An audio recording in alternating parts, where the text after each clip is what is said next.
If you don't like the truth, What, the truth? You can't handle the truth. honesty, Honesty? You want honesty?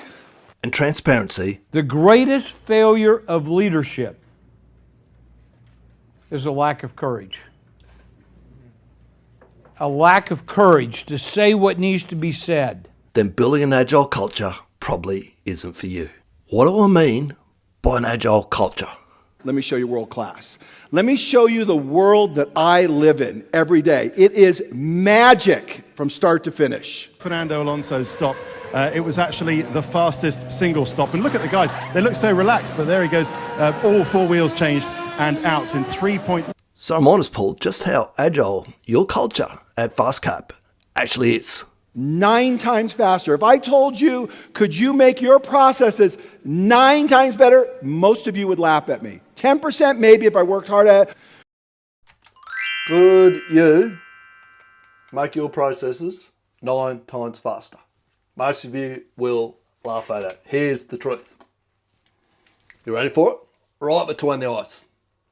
The reason why you laugh at that is because you don't know what good actually, or great, actually looks like. Go and have a look at FastCap. Go and have a look at Lean Made Simple. All right, what we're going to do today, as I say, everyone wants to hear the truth till you tell it to them. There's a Navy SEAL saying, everyone wants to go to heaven, nobody wants to die. When you come in to change things, which is probably what I do in a business, a project, whatever it is, everyone goes, things need to change around here. Everyone, pretty much to a person, will tell you that same line. Things need to change around here. Okay, what are you doing? Let's have a look at what you're doing. Oh no, it's them. They need to change. We're not the problem. And therein lies our main problem. All right, I need guests to come on here and start doing this with me. We're at day 73 of ORCA, 73 and 90. Enough of me talking. I've done enough. I want to hear your stories. LinkedIn wants to hear your stories. What are you doing? What are you changing? How are you striving to be the FastCap or the seating matters of your industry? By the way, 9 times is exceptional. Paul Akers has been doing it for a long time. You're not going to skyrocket to 9 times. Not going to happen, unfortunately. Not quickly anyway. But as he says, the people that do it and do it well can get to 600% better than industry benchmarks without too much drama. I would say you could probably achieve that inside 18 months. Double could happen inside 90 days if you do it well. 3 things we're going to look at today. Number 1 is, who isn't a catalyst? I'll give you a red hot tip. You go and see people's LinkedIn profiles, and this is predominantly what I see whenever I go somewhere. You've definitely got a continuous improvement department, and this is not a slight on them. They're doing the best they can with what they got, with the knowledge that they got. They do not know what good looks like, what they should actually be working on. We spoke to it yesterday. You've got to find the constraint in the system first. They don't actually know that sort of stuff, where the constraint is and what they should actually be working on first. There's 2 questions that exposes them very quickly, whether they are what I call a catalyst, is the person out there actually creating the change, or whether they're just like the way I like to describe it, you've got your people who are in the arena playing, or the others that are just sitting in the crowd. The majority of people that I'm a purpose-driven change leader like to sit on the fucking sidelines and cheer. They're not actually in amongst it. Results don't matter. We're going to look at a short clip from Eli Galbraith. We're going to break down a little bit of that. I'm going to give you an actual example of where I delivered an exceptional result and no one could care less about it. And why skeptics are the real people that we want. All right, let's expose this one first. So who is and who isn't a catalyst? Whenever I go into work with the project team, organisation, whatever it may be, and you get the people, I'm the purpose-driven, fucking all the other bullshit that goes with it, right? 2 questions. Ask them, show me your process. Show me the daily process that you use to create change. What does that look like? and they'll start talking to tools and techniques. And like I've said over and over and over early in the videos, or the line that came out of one of the Lean Made Simple podcasts, tools and techniques are the easy bit. It's getting your people engaged, your leaders engaged, motivated, and able to sustain it. That's your real challenge. So number one is, what's your process? Like this here. What's your version of ORCA? How are you debriefing? What's your POGI? Process of ongoing improvement. What does that look like on a day-to-day basis? Second question is, how much time do you spend at the Gemba with the people doing the work, doing that process on a daily basis? And that's when they'll default to, oh, no, I'll give them the tools and the techniques that they need. That's the supervisor's job to do that bit. Yes, it is the supervisor's job. It's also everyone's job. Everyone's job is to improve the process on a daily basis. As soon as they say, no, I do tools and techniques, that's the supervisor's job, and they say they haven't got it blocked out in the calendar, or they're like, I'm too busy to do that, I've got all this other stuff going on. That's deflecting. Right? Deflecting from the real work, the real stuff that needs to be done. Getting out there with the people at the Gemba, doing what needs to be done, improving the process every day. Not once a week, not once a month. Not on, it's fucking cupcake day today. We'll go out and get some pictures for social media so we can post them on LinkedIn. Every day. All right. Results don't matter, and skeptics. So, project that I was on back in, when was it? Oh no, it's about 2024 or whatever it was. We had an EV of, we were earning 1,200 in value a day. And we're forecasting we're going to earn about 2,400. So we're going backwards as quick. We're going backwards a day every day. We not only blew through that figure, we actually got that 1,200 went through. The highest figure I saw was 4,400, which is like a 4x, almost a 4x return on that. 3 point something. The mathematicians will help me out here. I should put the question up too. $1 million question. Hey, why won't that come up? Oh, it's small there. Righto. $1 million question. Where do you already know the truth, but haven't said it out loud yet? Greatest failure of leadership is a lack of courage. Like courage to say what needs to be said. Even that'll get you pushback. I told that to a GM one time. He didn't appreciate it. It was probably a little bit of my fault, the way I delivered it. Anyway, so the highest figure we blew through was 4,400. Okay, when I turned up, and by the way, I didn't do all this, but it wouldn't have happened without me. There was a fantastic crew there. They embraced it. They took this on. They drove it. But I was the wingman and the catalyst that helped it. The wingman, had their back, helped them create alignment and avoid the traps. And as a catalyst, I removed roadblocks and mitigated the resistance to change. We blew through that. In the second half of the job, we averaged above 2,000 with all sorts of issues. We actually lost, there was 200 people on the job, 100 of them left, and we had to bring a new 100 in and retrain all of them. And we couldn't ever keep materials up, yet we still managed to, with the same size team, average 80% better than our best day back here. When I got there, started there just after Australia Day, so late January.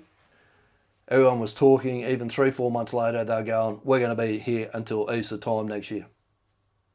We had everyone packed up off the job and gone by October. It was mid-September, from memory. Fantastic result. I actually went from that side of the business to the other side of the business, from the projects across to the operation side of the business. I said, we can do the exact same thing here.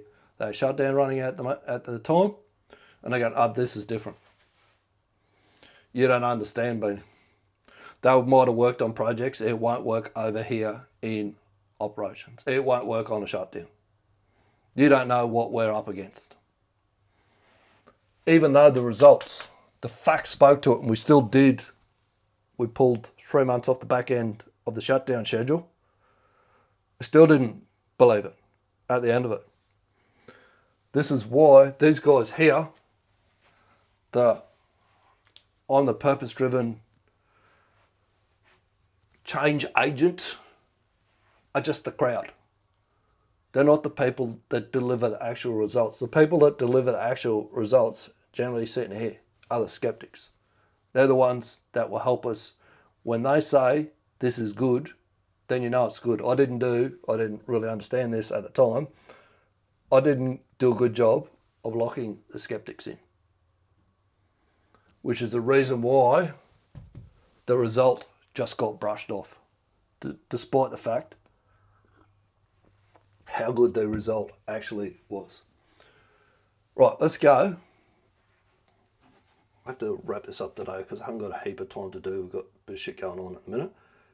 We're going to jump into this Dr. Eli Goldratt video. I'm going to play it, but I'm going to sit to the side. I'm going to pull it up at key points, point out the key bits to you. It's about 7 minutes long, but I'm not going to play it for the full 7 minutes. We're just going to have a look at a couple of the things on it. Why the results don't matter, why we need these skeptics on board. Let me stress it once again. Any implementation that is done in one function, no matter how good the results, it's still exposed.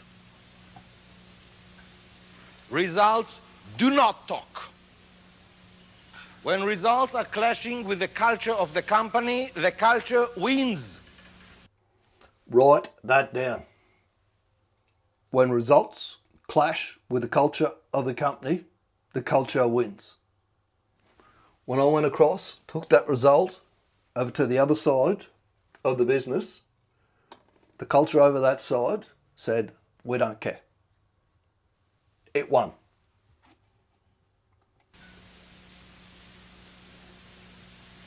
Some of you are under the impression that if you do it in your function and you will show startling results, then of course top management will adopt it and spread it everywhere. Some of you are having an aha moment at the moment. I've done some incredible things, produced some exceptional results. Why don't people pay attention? That's not the case. Results are not the thing that change the culture. Amazingly. Write that down. Results are not the thing that changes the culture.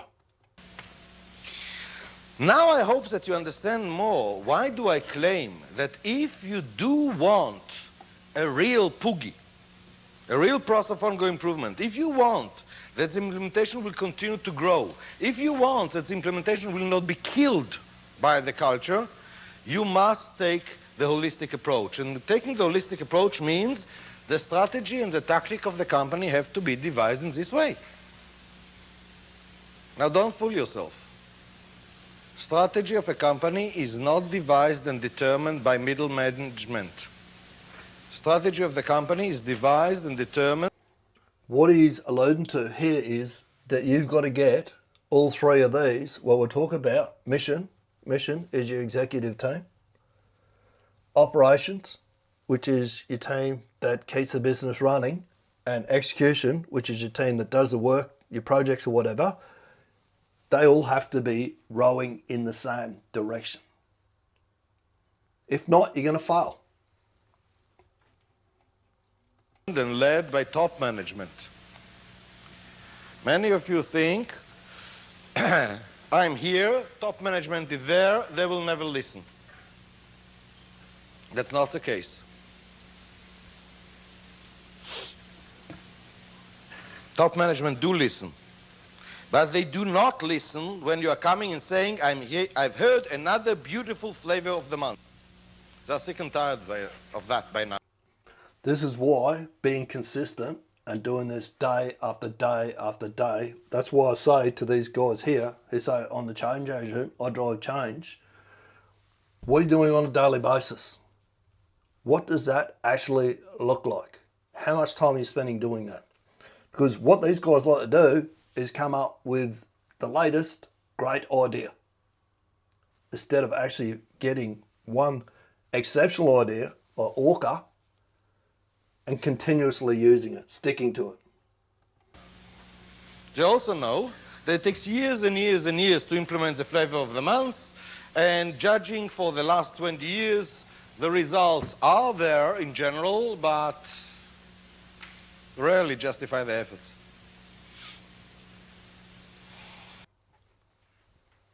Righto, that was an extremely important point just then. So the results are there, but they rarely justify the efforts. The skeptics, the guys, the people that we want on board, have seen all the harebrained schemes before. They've seen the change management people come and go. They've seen the flavour of the month every other week, every new meeting that they go to. We're going to change the world. My old grandma used to have a saying, I was going to do wonders and shit miracles today, but it just never quite happened that way. They've seen all of that.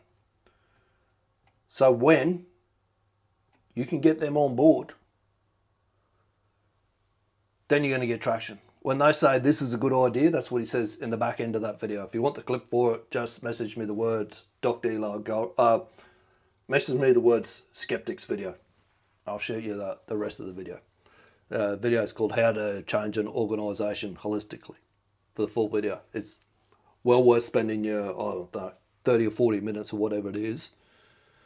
It explains so much of why this 70% of change management fails. Because we just think if we can produce, we get a team of people who are passionate about change, deliver some results, the world will be a wonderful place. Doesn't happen like that. Doesn't work. You can't handle the truth. All right, if you're still with me, you can't handle the truth. So we're going to do our ORCA. $1 million question tomorrow is, or today is. I put it on yesterday's post, that's why it says tomorrow. Whether you already know the truth, but you haven't said it out loud yet.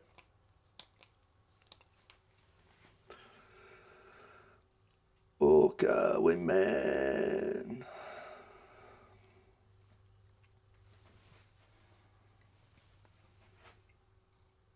This is day 73? Day 73. That's right, we're 80%. 73 or 74? 73.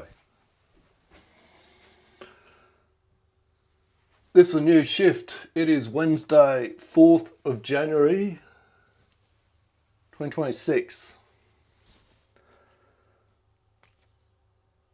This is day 73 of 90.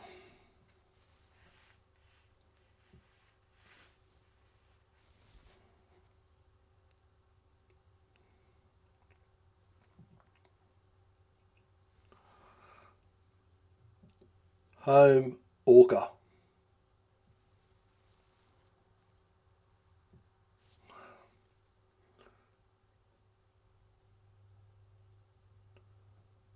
He's going to whinge about that, so he didn't say it properly. Oh no, said home ORCA. Did a live happen today? Yes, that's new. Research the best org is. Spend a few minutes for better results. Hang on, now I need to get rid of that.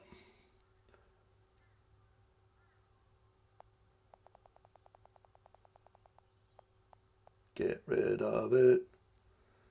Yes, the live is currently in progress. Oh, transcription's terrible today. I don't know what it must be me. Verify full kit is done. I've missed the Kanban ticket again. I don't know how I've missed that 2 days in a row, but I have. And the daily live's done.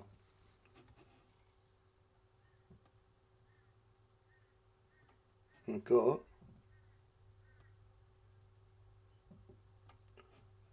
can't get the background, but I've got the background pulled up too far as well. Misrecorded. Canberra not written. Second consecutive day. Today's objective was to get the live done because there's a bit going on at the moment, and it was a real, what we call high risk day that I might miss the process.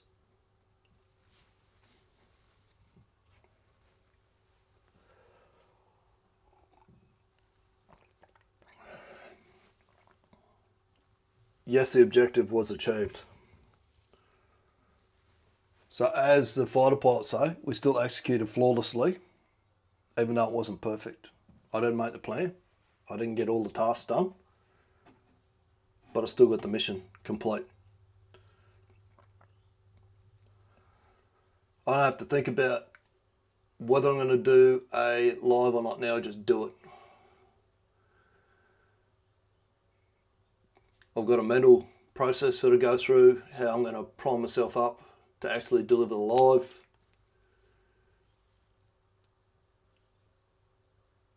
And even though there's a Steph Curry quote, don't practice till you get it right, practice till you can't get it wrong. Today would have been probably 20, 30 days ago, I would have missed today because of what happened last night. It's not always going to be perfect. People are going to be missing. Someone's sick. Someone's off site. Mission still needs to be completed. Today showed friction. Do we move past it quickly or mine it deeply? The answer. What is the one thing we're extracting from the day?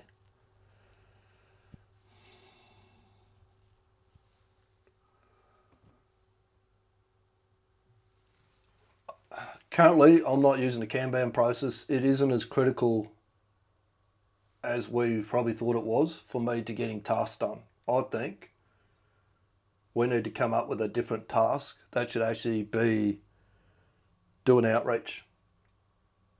Is a more critical task, a direct message, an email, whatever it may be, something, some action to drive the MRR goal that we're chasing.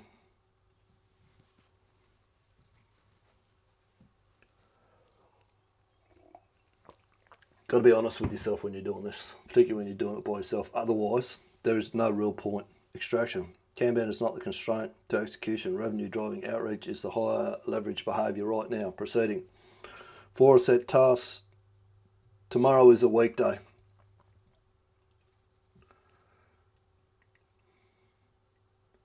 See if he transcribes that properly or whether he's going to whinge about that. Might have a little fit. Weekday.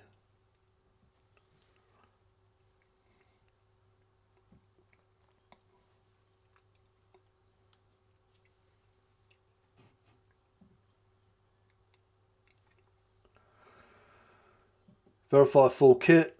1 revenue driving outreach. Run a daily live. Daily execution. 2 from 3.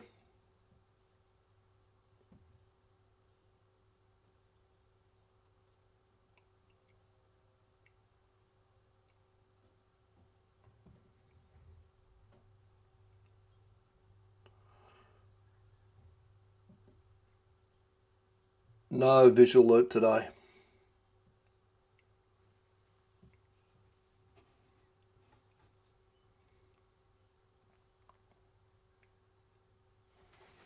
What's tomorrow's post?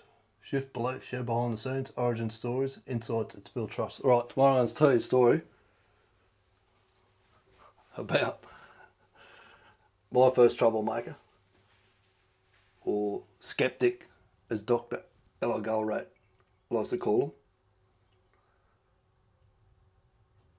and what he did for me, and how it all could have gone pear-shaped very quickly, but didn't. Fortunately, I'd read the book Gun Ho by Ken Blanchard. It was a real turning point for me in my supervisory career. Okay, day done. All right, as I said, there's a bit going on. I'm going to go and deal with it, and we will speak again tomorrow. They're 4 metrics that we're going to measure, which are going to give us a health check on our project. Project managers should be able to go to this and look at it. This is the thinking behind the way that I built this, is 1% of a 24-hour day is 14.4 minutes. So if we eliminate all of the waste, you'll need to come back to this screen back here. We eliminate all of the waste, the 90% of waste that is in his day or is in the process of trying to mitigate the 12 causes of project failure and drive the 9 rules of project flow. We get rid of a lot of that. He should be able to, in 14.4 minutes a day, he can go to, back to here, look at his Trello board, look at his TAC plan, review the metrics for full kit, engagement, handoffs and constraints, and have an exceptional idea exactly where his project fits and where it's tracking on those things within 15 minutes, 1% of the day, of a 24-hour day. 14.4 minutes, he should be across everything.